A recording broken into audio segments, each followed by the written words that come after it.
Rose Ravenwood stared at the distant horizon, tears blurring her vision as the stagecoach rattled over the dusty plains of Wyoming Territory in 1875. Her future stretched before her like the endless prairie, uncertain, wild, and terrifying now that she was alone in the world. "Last stop coming up, miss," the driver called back. "Willow Creek. You sure this is where you're headed?" Rose clutched her small carpetbag, knuckles white. "Yes, sir. My aunt's letter said she'd meet me." The driver shook his head. "Haven't seen many folks waiting, storms brewing too." As if to confirm his warning, distant thunder rolled across the plains. The stagecoach lurched to a stop before a cluster of wooden buildings that comprised Willow Creek. Rose stepped down, the hem of her dark blue traveling dress immediately gathering dust. She scanned the handful of people milling about, searching for her aunt's face. No one approached. "Madam, I don't see anyone looking for passengers," the driver said apologetically, handing down her trunk. "Station's right there if you need to wait out of the weather." Rose nodded, fighting back tears. Her aunt's letter had been clear she would meet Rose upon arrival. With no other family left after her parents' deaths from typhoid, Rose had sold everything to make this journey. The stagecoach rattled away, leaving her alone as fat raindrops began to fall. Rose hurried toward the station, a modest wooden building with a covered porch. Inside, a bored-looking clerk barely glanced up from his newspaper. "Excuse me, sir. I was to meet my aunt, Mrs. Eleanor Blackwood." The clerk's expression changed instantly. "Miss Ravenwood?" "Yes."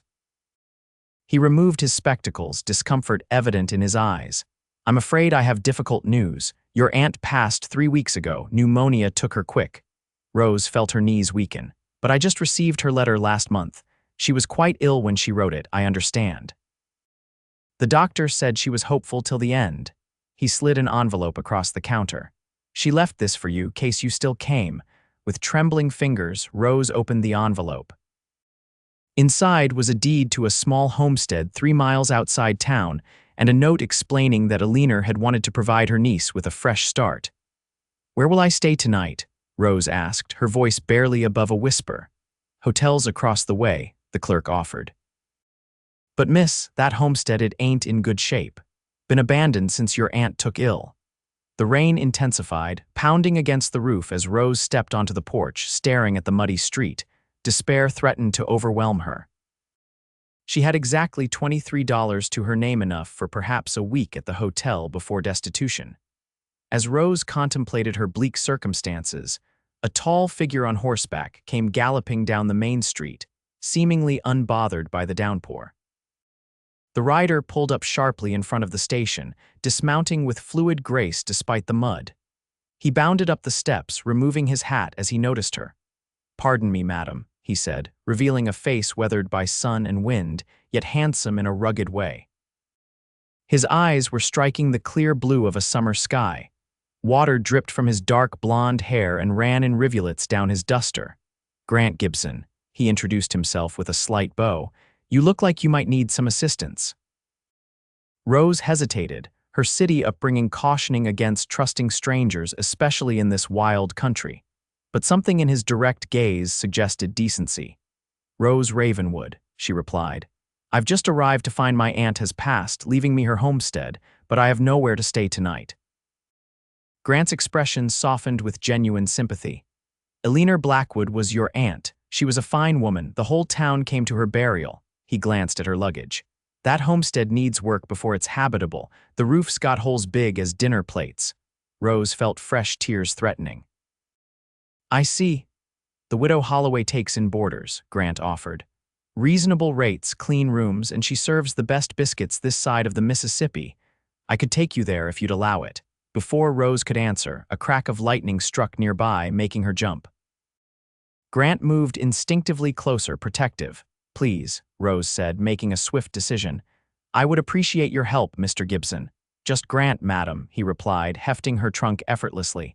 "Let's get you settled before this storm worsens." As they hurried through the rain to Mrs. Holloway's boarding house, Rose couldn't have known that this chance meeting would forever alter the course of her life. Mrs. Holloway proved to be a plump, gray-haired woman with kind eyes and a no-nonsense manner. She took one look at Rose's bedraggled appearance and immediately set about making her comfortable. "Poor dear, coming all this way to find such sad news," she clucked, showing Rose to a small but tidy room on the second floor. "Your aunt spoke of you often. She was so looking forward to your arrival." Rose sat heavily on the edge of the bed, fatigue and grief finally catching up with her. "I don't know what I'm going to do now." "First, you'll have a hot meal and a good night's rest," Mrs. Holloway declared. "Tomorrow's soon enough to worry." Grant cleared his throat from the doorway.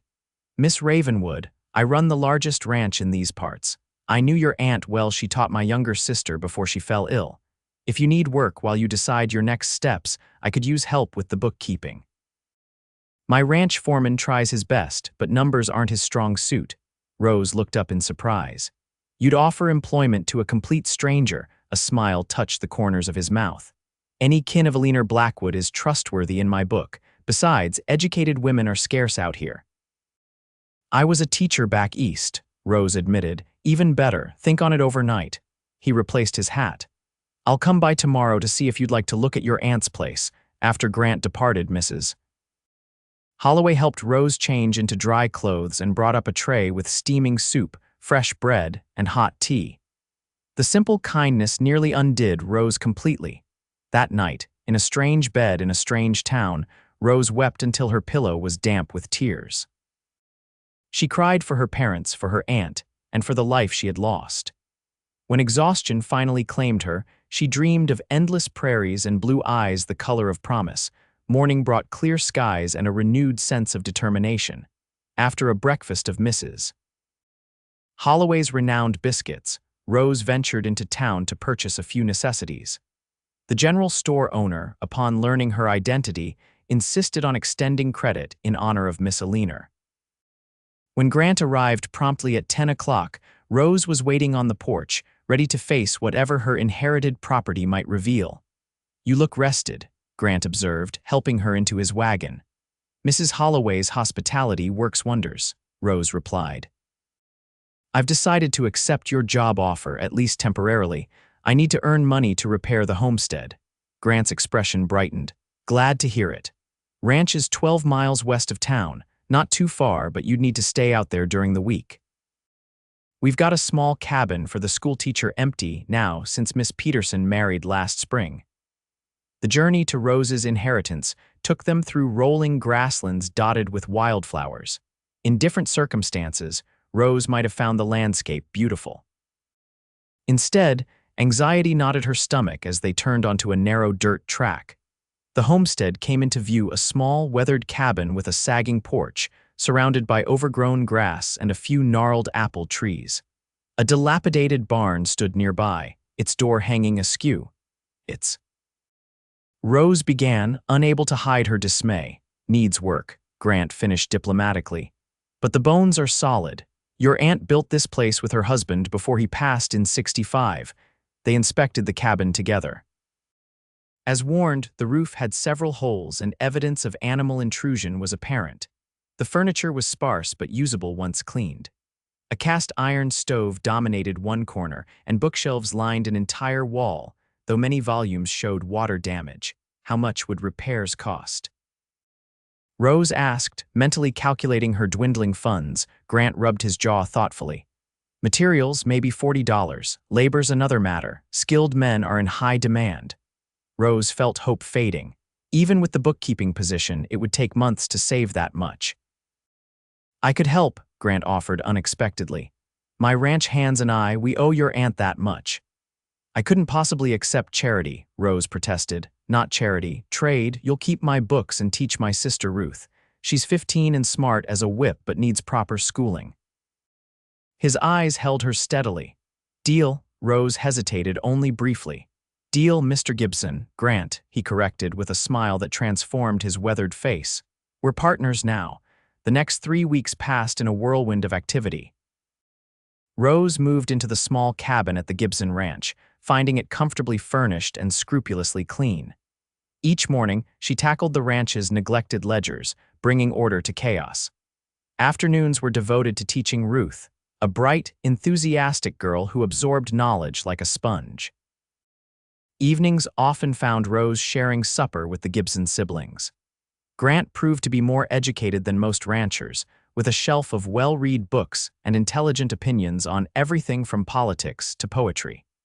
His quiet strength and unwavering integrity impressed Rose more each day. True to his word, Grant organized repairs on Rose's homestead.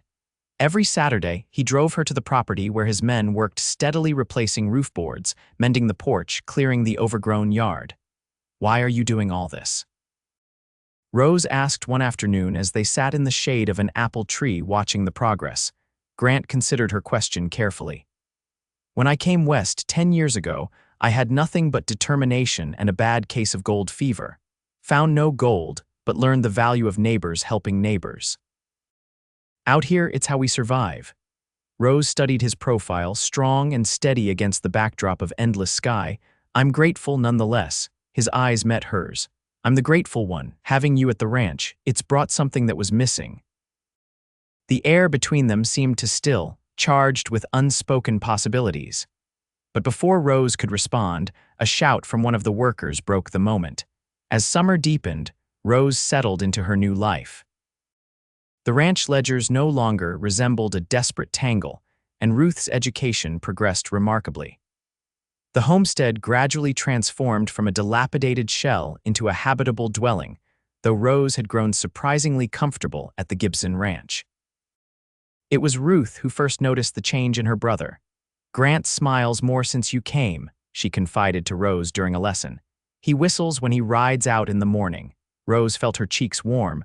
"I'm sure that's just coincidence." Ruth's knowing look suggested otherwise. That evening, as they sat on the porch watching twilight settle over the land, Grant cleared his throat awkwardly. "Town's having a dance Saturday. Thought you might like to go." Rose glanced at him, surprised by the hint of uncertainty in his usually confident manner. "Are you asking to escort me, Mr. Gibson?" "Been trying to for about 5 minutes now," he admitted with a self-deprecating smile. "Seems I've forgotten how to talk to a pretty woman." The compliment sent a pleasant warmth through Rose. "I'd be delighted to attend with you." Saturday arrived with perfect late summer weather. Rose wore her best dress, a deep green that complemented her auburn hair and allowed Ruth to arrange her curls in a fashionable style. When Grant saw her descend the stairs, the admiration in his eyes made her heart flutter. The town hall had been transformed with lanterns and wildflowers. A 4-piece band played lively tunes while couples twirled across the wooden floor. Rose, who had always enjoyed dancing, found herself swept into the festivities. Grant proved surprisingly graceful for such a tall man. "You dance well for a cowboy," she teased during a waltz. "My mother insisted her sons learn proper social graces," he replied, skillfully guiding her through a turn. "Said no son of hers would stomp around a dance floor like a drunk buffalo." Rose laughed, delighting in this glimpse of his past. "She sounds formidable." She was. A shadow crossed his features. "Lost her and Pa to influenza in '67. "I'm sorry," Rose said softly, understanding all too well the pain of such loss. His hand tightened slightly around hers. "Makes you treasure what you have left and what you might find again." The intensity of his gaze made Rose's breath catch. For a suspended moment, the crowded dance floor seemed to vanish, leaving only the two of them moving in perfect harmony. Later, as Grant drove her home beneath a canopy of stars, Rose felt a contentment she hadn't experienced since before her parents' deaths. The vastness of Wyoming no longer seemed threatening, but full of possibility. "Thank you for a lovely evening," she said as they reached the ranch. Grant helped her down from the wagon, his hands lingering at her waist. "Rose," he began, then hesitated. Yes, in the silvery moonlight, his expression was both tender and resolute. "I'm not a man who speaks easily of feelings. But I find myself thinking of you at odd moments when the sun catches in your hair as you work, or when you laugh at something Ruth says." Rose's heart quickened. "I think of you too." He took her hand gently. "I'm not asking for promises, just permission to court you properly." "I'd like that," Rose whispered. He raised her hand to his lips and pressed a kiss to her knuckles. "Good night, Rose Ravenwood." As autumn approached, Rose's homestead was finally ready for habitation. The roof no longer leaked, the windows were reglazed, and the stove worked perfectly. Grant's men had even repaired the barn and fenced a small kitchen garden. "It's transformed," Rose marveled during their final inspection. "I hardly recognize it." "Will you be comfortable here alone?" Grant asked, concern evident in his voice. Rose hesitated. Though proud of her independence, the prospect of solitary nights in the isolated cabin gave her pause. "I'll manage," she said with more confidence than she felt. That evening, Mrs. Holloway hosted a small gathering to celebrate Rose's new home. The townsfolk who attended brought practical gifts: preserves, candles, a handmade quilt. Their easy acceptance touched Rose deeply. "You've made quite an impression," Grant observed as they stood slightly apart from the others. "Not surprising." "I've been fortunate in finding friendship here," Rose replied. "Especially yours." His eyes softened. "More than friendship, I hope." The following day, Rose moved into her homestead. Grant helped transport her few belongings, lingering until the last possible moment. "I'll come by tomorrow," he promised, "to make sure everything's working properly." After he left, Rose busied herself arranging her small household. As darkness fell, she lit the lamps and built a fire in the stove. The cabin was snug and clean, yet as night deepened, an unexpected loneliness engulfed her. Every creak and rustle from outside seemed magnified in the silence. The wind sighed around the eaves, an eerie lullaby that did nothing to soothe her nerves. When an owl hooted nearby, Rose nearly jumped out of her skin. "This is ridiculous," she scolded herself. "You're perfectly safe." Nevertheless, she double-checked the door latch and kept a poker near the bed. Sleep proved elusive, and when it finally came, it was troubled by dreams of emptiness and loss. Morning brought sunshine and renewed determination. Rose threw herself into establishing routines, feeding the chickens Grant had given her, tending the garden, planning lessons for Ruth. Grant arrived mid-morning bringing fresh bread from Mrs. Holloway. His keen eyes noted Rose's shadows beneath her eyes. "Rough night?" he asked gently. Rose shrugged, unwilling to admit weakness. "Just adjusting." "Ruth misses you already," he said. "The cabin feels empty without you." "I miss her too," Rose replied, carefully not acknowledging the implication that he might also miss her presence. In the days that followed, Rose established a pattern. She spent weekdays at the Gibson ranch, working with the ledgers and teaching Ruth, returning to her homestead on Friday evenings. Grant escorted her faithfully each way, their courtship progressing with proper decorum. Yet each weekend night followed the same pattern. Rose would maintain a brave face until darkness fell. Then, alone in her bed, tears would come, tears of grief for her lost family, tears of fear at her vulnerability, tears of uncertainty about her future. By Monday mornings, her pillow would be stained with the evidence of her nightly distress. October brought an early cold snap. Frost glittered on the prairie grass as Grant drove Rose home one Friday evening. The sky threatened snow, unusual so early in the season. "I don't like leaving you here with bad weather coming," Grant said as he carried wood inside for her. "What if you get snowed in?" "I have provisions," Rose assured him. Though his concern warmed her more than the fire he built, Grant lingered, finding small tasks to delay his departure. Finally, with darkness falling and the first snowflakes beginning to drift down, he had no choice but to leave. "I'll be back Sunday, weather permitting," he promised, reluctance evident in every line of his body. That night proved the worst yet. The wind rose to a howl, driving snow against the windows with unsettling force. The temperature dropped precipitously, forcing Rose to feed the stove repeatedly throughout the night. Sleep came in fitful bursts, disrupted by the storm's fury and her own jangled nerves. By morning, the landscape had transformed into a white wilderness. Snow drifted against the cabin's walls, and the path to the barn had vanished completely. Rose struggled through waist-deep snow to feed the chickens, returning chilled to the bone despite her heavy coat.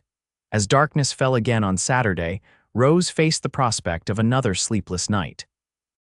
The storm showed no sign of abating. Huddled beneath every blanket she possessed, she finally surrendered to tears of exhaustion and loneliness. The sound came so faintly at first that Rose thought she'd imagined it a rhythmic thumping barely audible above the wind. Then it came again, more distinctly. Someone was pounding on her door, fear and hope warred within her as she grabbed the poker and approached cautiously. "Who's there?" "Rose, it's Grant." She flung the door open to find him on her porch, snow-covered and half-frozen but wonderfully, impossibly present. "Grant, how did you? The storm had to make sure you were safe," he managed through chattering teeth. "Horse couldn't make it through the drifts, had to walk the last mile." Rose pulled him inside, helping him remove his ice-encrusted coat and boots. His hands were dangerously cold, his face raw from the wind. "You could have frozen to death," she scolded, even as she worked to warm him. "What were you thinking?" "Wasn't thinking," Grant admitted as color slowly returned to his face. "Just knew I needed to reach you." Rose made him sit by the stove while she prepared hot coffee. As his body thawed, the full recklessness of his journey became apparent. The storm could have disoriented you completely. "You might never have found the cabin." Grant accepted the coffee with grateful hands. "Couldn't bear thinking of you alone out here, maybe in trouble." "I was managing," Rose protested, though the relief at his presence contradicted her words. His blue eyes held her steadily. "Were you?" "Because I wasn't. Spent all last night imagining a dozen disasters. Roof caving in from snow, stove malfunctioning, wolves." "Wolves?" Despite herself, Rose smiled. "My imagination gets creative when I'm worried." His expression sobered. "Truth is, I can't stand being apart from you. These past weeks, watching you leave every Friday, it's been torture." Rose sat beside him, her heart quickening. "For me as well," she admitted softly. "Ruth told me something I should have noticed myself," Grant continued. "Said your eyes are always red-rimmed Monday mornings, like you've been crying all weekend." Rose looked away, embarrassed. "The nights are difficult." Grant took her hands in his, which had finally warmed. "Rose Ravenwood, I love you. Have since about the third day you arrived. Been trying to court you properly, respect your independence. But I'm done waiting." "What are you saying?" Rose whispered, hardly daring to believe. "Marry me, not someday, not when we know each other better, now, next week, as soon as the preacher can say the words." Joy bubbled up within Rose, bright and unexpected. "That's not a proper proposal, Mr. Gibson." Despite her teasing tone, Grant immediately dropped to one knee before her. "Rose Ravenwood, you are the strongest, most beautiful woman I've ever known. Would you do me the extraordinary honor of becoming my wife?" "Yes," Rose said simply, tears of happiness replacing those of loneliness. "Yes, I will." Grant rose and pulled her into his arms, his kiss conveying all the emotion words could not express. When they finally separated, he pressed his forehead against hers. "No more tears alone in the night," he promised softly. "Her tears stained the pillow every night," he whispered, his voice rough with emotion, "but the cowboy said you'll sleep in peace beside me. Is that poetry?" Rose asked, touched by the sentiment. "Just truth," Grant replied, kissing her again. The storm raged through the night, but Rose barely noticed. They talked for hours by the stove's warmth, sharing stories and dreams. When exhaustion finally claimed them, Grant slept in the chair while Rose took the bed, propriety maintained despite their engagement. In the morning, the storm had passed, leaving a crystalline world of white. They made their way together to the Gibson Ranch, where Ruth greeted the news of their engagement with delighted squeals and immediate wedding plans. They married 2 weeks later in Willow Creek's small church. Mrs.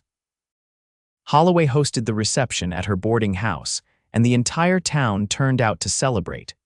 Ruth served as maid of honor, radiant in her first grown-up dress. As winter settled over the land, Rose moved permanently into the ranch house, bringing her aunt's books and the quilt the townswomen had made her. The homestead was rented to a young couple newly arrived from the east, providing additional income for the expanding Gibson enterprises. With Rose's financial acumen and Grant's ranching expertise, the Gibson Ranch flourished. By spring, they had secured contracts to supply beef to the Army and expanded their operations to include prime breeding stock. On their first anniversary, Grant presented Rose with a gift, the deed to her homestead, which he had purchased from the young couple who had decided to move on to Oregon. "I thought we might build something new there," he explained. "A proper house for our family." Rose looked at him quizzically. "Our family," A slow smile spread across Grant's face as he placed a hand gently on her still flat stomach. Ruth says you've been queasy in the mornings, says you glow like her friend's ma did before her baby brother came. Rose's eyes widened. I wasn't certain yet. Didn't want to say anything until I was sure. Grant swept her into a gentle embrace. A baby, he whispered against her hair. Our baby. That night, as they lay together in their bedroom, Rose reflected on the journey that had brought her to this moment. 1 year ago, she had arrived in Wyoming bereaved and alone, facing an uncertain future.